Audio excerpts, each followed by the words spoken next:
출발 업앤다운 시간입니다. 유한타지컴 박지인 차장과 함께 오늘 시장 움직이고 있는 종목군들 찾아보도록 하겠습니다. 차장님 새해 복 많이 받으세요. 네, 새해 복 많이 받으세요. 네, 자 오늘 코스피는 내리고 코스닥은 오르는 그 모습이 나타나고 있는데 코스닥 시장에 더 눈이 많이 가네요. 자 종목들 어떤 움직임이 나타나고 있습니까?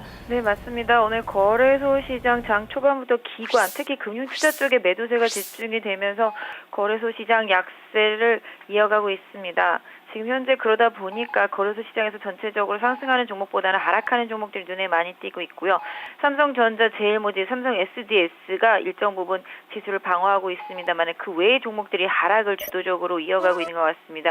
오늘 특히 건설 섹터들이 동부건설 법정관리 신청과 함께 전반적으로 좀 약한 모습들을 이어가고 있는 상황이고요. 그러다 보니까 전체적으로 민감주, 특히 정유주들도 유가의 추가적인 하락세와 함께 안 좋은 흐름 이어가고 있는 것 같습니다. 그래서 지수는 상당히 좀 부담스러운 움직임을 이어가고 있는 반면에 외국인은 선물 쪽에서 좀 매수를 유지해주고 있는 부분이 그나마 좀 다행이라고 할 수 있겠습니다. 반면에 코스닥 시장 활개를 띠는 모습을 보실 수가 있겠습니다. CJ ENM과 서울 반도체 꾸준히 상승세 이어가는 모습이고요. 오늘 다음 카카오의 급등세도 눈에 띄는 모습이라고 보실 수가 있겠습니다. 특히 게임 섹터들의 반등도 이어지고 있는 모습인데요. 특히 오늘 컴투스가 급등하는 모습, 게임빌도 급등하는 모습, NHN 엔터도 급등하는 모습 나타나면서 게임즈 섹터들이 시장을 좀 리딩하는 모습이 나타나고 있고요.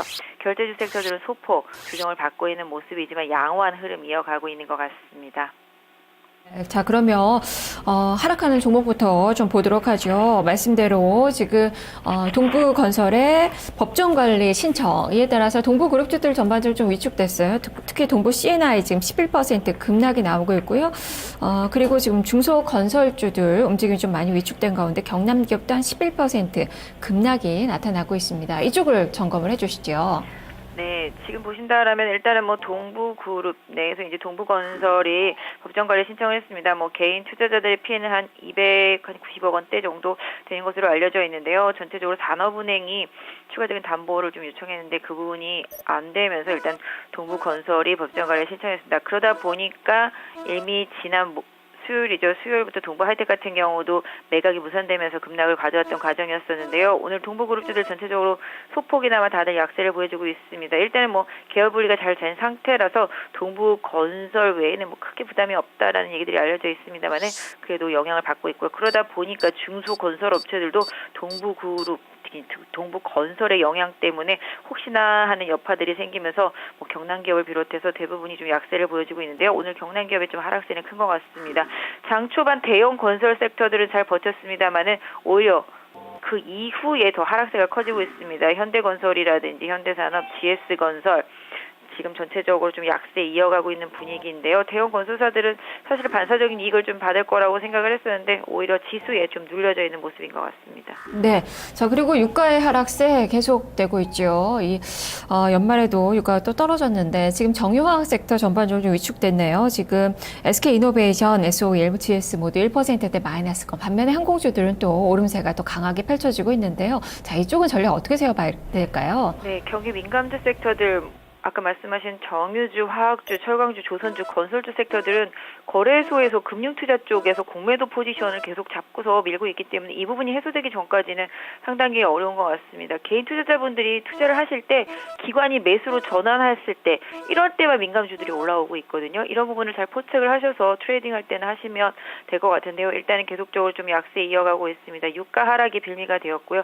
말씀하신 대로 그러다 보니까 항공주 섹터들은 꾸준히 상승세 좀 이어가고 있는 것 같습니다. 오늘 외국인들은 거래소 시장에서 소폭 매도인데요. 옛날보다는 조금 매도폭이 좀 감소한 부분은 좀 눈에 띄고 있습니다만은 말씀하신 대로 전반적으로 정유화학 섹터들이 전체적인 분위기가 좀 나쁜 상황이라서 어느 정도 기관의 매수 전환이 나타날 때 따라가시는 전략이 좋을 것 같습니다. 네, 자 이제는 이 상승하는 종목들 보도록 하겠습니다. 코스닥 시장의 종목이 뭐 주를 이루는데요. 지금 코스닥 지수도 547선 4포인트 정도 플러스가 나타나고 있습니다. 코스닥 시가총액 1위 종목인 다음 카카오부터 좀 점검해보죠. 지금 5% 폭등이 나타나고 있고 벌써 지금 개장한 지 30분도 채 되지 않았는데 거래량을 벌써 연말 거래량을 뛰어넘는 그런 거래 급증이 나타나고 있는데요. 이 종목 살펴주시죠. 네, 다음 카카오도 18만 원대 돌파했다가 조정 많이 받았죠. 당연히 12만 원대에서 지지력이 형성이 되고 있습니다. 지난번에도 한번 방송하면서 저점 쪽에서는 긍정적으로 좀 보시기를 말씀드렸었는데 일단 다음 카카오 오늘 강한 반등이 나오고 있습니다. 21선 돌파한 상태인데요. 1차적으로는 약 한 13만 2천 원에서 3천 원 부근에 저항대가 있습니다만은 이 부분 돌파하면 한 14만 원 정도까지는 움직임 나올 수 있다라는 점 염두에 두시고 보시면 좋을 것 같은데요. 지난 8월 이후에 조정을 거의 한 4개월여간 거쳤기 때문에 다음 카카오 조정시마다 관심 있게 좀 접근하시는 전략이 좋아 보이고 있는데요. 지금 현재 보유하신 분들은 12만 원 손절선 두시고 대응하시면 좋을 것 같고 신규 접근은 12만 5천 원 기준으로 흔들림이 있을 때마다 12만 5천 원 깨지 않는다라면 긍정적인 저점 분할 매수는 유효해 보이고 있습니다. 네. 자, 그리고 지금, 컴투스 게임배, 이렇게 모바일 게임 쪽에 강세가 좀 두드러지게 나타나고 있는데요. 지금 컴투스도 장대 양봉 만들어내면서 7%대 급등, 최근에, 바닥을 좀 형성하면서 좀 지루한 움직임이 나타나다 싶었는데, 오늘 좋은 신호가 좀 발생했다고 볼 수 있을까요? 네, 컴투스도 실적 대비해서 상당히 최근에 조정이 많이 심했었죠. 역시 공매도들의 좀 공격도 많이 받았었던 상황이었었는데요. 일단 컴투스 같은 경우 지금 현재 주가 흐름을 놓고 보면 약 한 61선 부근 한 15만 원대 초반 되겠죠. 그 구간까지는 움직일 수 있을 것 같습니다. 거기에 저항대가 있기 때문에 이 가격대 돌파하고 확실히 안착되어야지만 다시 한번 17만 원대 후반 노려볼 수 있을 것 같은데요. 컴투스 같은 경우는 지금 현재 수준이라면 약 한 13만 한 8천 원? 요 정도 선을 마지노선으로 놓고 보유하시는 분들은 유지하시면 좋을 것 같고요. 신규 접근은 한 14만 원 깨지 않는 선에서의 등락이 있으면은 한번 접근해 보실 수 있겠는데요. 기본적으로 아까 말씀드린 대로 15만 원대 강하게 돌파하는 흐름이 앞으로 나와 주어야지만 주가에 추가적인 상승이 나올 것 같은데 오늘 현재 거래량 벌써 수요일의 거래량 뛰어넘고 있는 상태라서 전체적으로 수급 상당히 좀 양호한 편이라고 보시면 좋을 것 같습니다. 네, 그리고 전반적으로 오늘 코스닥 시장에서 기술 섹터의 움직임이 좀 좋아요. 좀 대표적으로 파트론으로 한번 좀 점검해 볼까요? 주가 한 4%대 급등세, 오늘 나흘 만에 반등세가 시원스럽게 좀 나타나고 있는데 이제는 위쪽으로 좀 강하게 더 연속성을 볼 수 있을까요? 네, 최근에 부품 장비주 섹터들 흐름 좋습니다. 지난 수요일도 전반적으로 좋았었는데요. 워낙 부품 장비주 섹터들은 그동안 조정을 많이 겪었죠. 특히 이제 부품주 섹터들이 워낙 조정을 많이 겪었고 뭐 희망이 없다는 얘기까지도 다 나왔었는데요. 오히려 비웃기라도 하듯이 최근 시장에서 시세를 내고 있습니다. 특히 스타트를 먼저 끄는 것이 파트론이라서 파트론을 기준으로 해서 나머지 종목들을 보시면 좋을 것 같은데요. 그 이후에 뭐 인터플렉스라든지 그런 PCB 섹터들이 많이 올라왔고 또 최근에 부품주 섹터들도 계속 회복하는 그런 구조를 보여주고 있는데요. 파트론 같은 경우 최근에 조정 이후에 다시 거래가 붙으면서 오늘 상승이 이어가고 있어서 모양이 좋습니다. 일단은 지난번 고점대가 13만 원을 돌파했었기 때문에 13,000원이죠. 죄송합니다.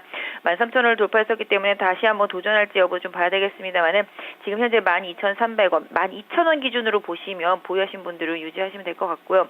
오늘 현재 거래량도 상당히 좋은 편이라서 일단 파트론 다시 한번 13,000원대 도전 가능성 높다라는 점에서 일단 보유에 영역에 있다고 보시겠고요. 신규라면 아까 말씀드린 12,000원 기준으로 분할 접근하실 수 있을 것 같은데요. 전반적으로 환율이 최근에 올라온 만큼 기술 섹터들, IT 섹터들의 실적이 최소한은 예상치보다는 좀 낫지 않을까라고 생각을 하고 있는데요. 삼성전자가 앞으로 글로벌 마케팅 전략을 어떻게 쓰느냐에 따라서 전체적인 부품주들의 행보가 결정이 될 것 같은데 일단 부품주, 그다음에 장비주 섹터들에 대한 관심을 꾸준히 유지하시면서 저평가되어 있는 부품 장비주들을 골라내는 노력도 필요해 보이고 있습니다. 네, 알겠습니다. 말씀 잘 들었습니다. 네, 감사합니다. 네, 자, 이렇게 출발 업앤다운 살펴봤고요. 지금 외환시장이 많이 요동을 좀 치네요. 오늘 환율은 한 2원가량 내리면서 출발이 됐다가 곧바로 상승 반전을 좀 시도했는데 여기서 추가적으로 상승폭을 빠르게 키우는 모습이 나타나고 있습니다. 1103원선 위로 올라선 그 움직임이 펼쳐지고 있는데 일단 출발은 30일 날 발표가 됐었던 이 경상수지 때문에 흑자액이 유가 급락으로 좀 많이 커졌기 때문에 이러한 영향받으면서 하락권으로 출발이 되긴 했었지만 지금 현재 엔화가 많이 움직입니다. 지금 2015년 첫 거래일 일본 엔달러 환율 지금 120엔선 위로 올라서는 그 움직임이 펼쳐지고 있었어요. 이러한 엔달러 환율의 상승, 엔화 약세에 반응을 보이면서 지금 원달러 환율이 동반 급등하는 그 모습이 나타나고 있습니다. 지금 이런 분위기 증시에도 영향을 좀 미치는데요. 기아차와 현대차 이렇게 자동차 섹터 환율 우리 원달러 환율의 상승보다는 엔화의 움직임에 더 민감하게 반응하면서 지금 마이너스권의 움직임 기록이 되고 있는 그 상황입니다. 지금까지 출발 업앤다운 살펴봤습니다.